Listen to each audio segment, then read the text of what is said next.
राजा के दरबार में एक आदमी नौकरी मांगने के लिए गया। उससे उसकी ढाबलियत पूछी गई तो वो बोला खुश स्माइली, मैं किसी की भी, चाहे वो आदमी हो या चाहे जानवर, शक्ल देखकर उसके बारे में बता सकता हूँ। राजा ने उसे अपने खास घोड़ों के अस्तबल का इंचार्ज बना दिया। कुछ ही दिन बाद राजा ने उससे अपने सबसे महंगे और मनपसंद घोड़े के बारे में पूछा तो उसने कहा खुश स्माइली, नस्ली नहीं है। राजा को हैरानी हुई। उसने जंगल से घोड़े वाले को बुलाकर पूछा। उसने बताया घोड़ा नस्ली तो है, पर इसके पैदा होते ही इसकी मां मर गई थी, इसलिए ये एक गाय का दूध पी पी कर उसके साथ पला बढ़ा है। राजा ने अपने नौकर को बुलाया और पूछा कि तुम्हें कैसे पता चला कि घोड़ा नस्ली नहीं है। उसने कहा, जब ये घास खाता है तो गायों की तरह सर नीचे करके खाता है, जबकि नस्ली घोड़ा घास मुंह में लेकर सर उठाकर खाता है। राजा उसकी काबिलियत से बहुत खुश हुआ। उसने नौकर के घर अनाज, घी, मुर्गे और ढेर सारी बकरियां बतौर इनाम भिजवा दिए और अब उसे रानी के महल में तैनात कर दिया। कुछ दिनों के बाद राजा ने उससे रानी के बारे में राय मांगी। तब उसने रानी के लिए कहा खुश स्माइली, तौर तरीके तो रानी जैसे हैं, लेकिन पैदाइशी रानी नहीं है। राजा के पैरों तले जमीन खिसक गई। उसने अपनी सास को बुलाया।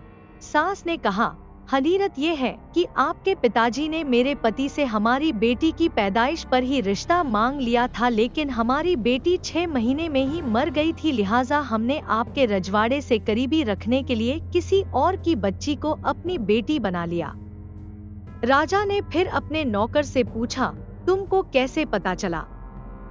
उसने कहा, रानी साहिबा का नौकरों के साथ सुलूक गवारों से भी बुरा है। एक खानदानी इंसान का दूसरों से व्यवहार करने का एक तरीका होता है जो रानी साहिबा में बिल्कुल नहीं है। राजा फिर उसकी पारखी नजरों से खुश हुआ और फिर से बहुत सारा अनाज, भेड़, बकरियां बतौर इनाम दी और फिर साथ ही उसे अपने दरबार में तैनात कर दिया। कुछ वक्त गुजरा। राजा ने फिर नौकर को बुलाया और अपने बारे में पूछा। नौकर ने कहा, जान की सलामती हो तो कहूँ। राजा ने वादा किया तो उसने कहा खुश स्माइली, न तो आप राजा के बेटे हो और न ही आपका चलन राजाओं वाला है। राजा को बहुत गुस्सा आया, मगर जान की सलामती का वचन दे चुका था।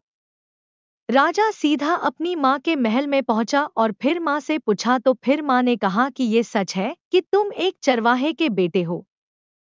हमारी औलाद नहीं थी तो तुम्हें गोद लेकर हमने पाला। राजा ने नौकर को बुलाया और पूछा, बता भाई, अब ये तुझे कैसे पता चला? उसने कहा, जब राजा किसी को इनाम दिया करते हैं तो हीरे मोती और जवाहरात की शक्ल में देते हैं, लेकिन आप भेड़, बकरियां, खाने पीने की चीजें दिया करते हैं। ये रवैया किसी राजा का नहीं, किसी चरवाहे के बेटे का ही हो सकता है। किसी इंसान के पास कितनी धन दौलत, सुख समृद्धि, रुतबा, इल्म, बाहुबल है, ये सब बाहरी दिखावा है। इंसान की असलियत की पहचान उसके व्यवहार और उसकी नीयत से है। हैसियत चाहे कुछ भी हो, पर सोच नहीं बदलती। प्यारे मित्रों, नमस्कार। वीडियो कैसा लगा जरूर बताइए। वीडियो को लाइक और चैनल को सब्सक्राइब जरूर करें। वीडियो अंत तक देखने के लिए धन्यवाद।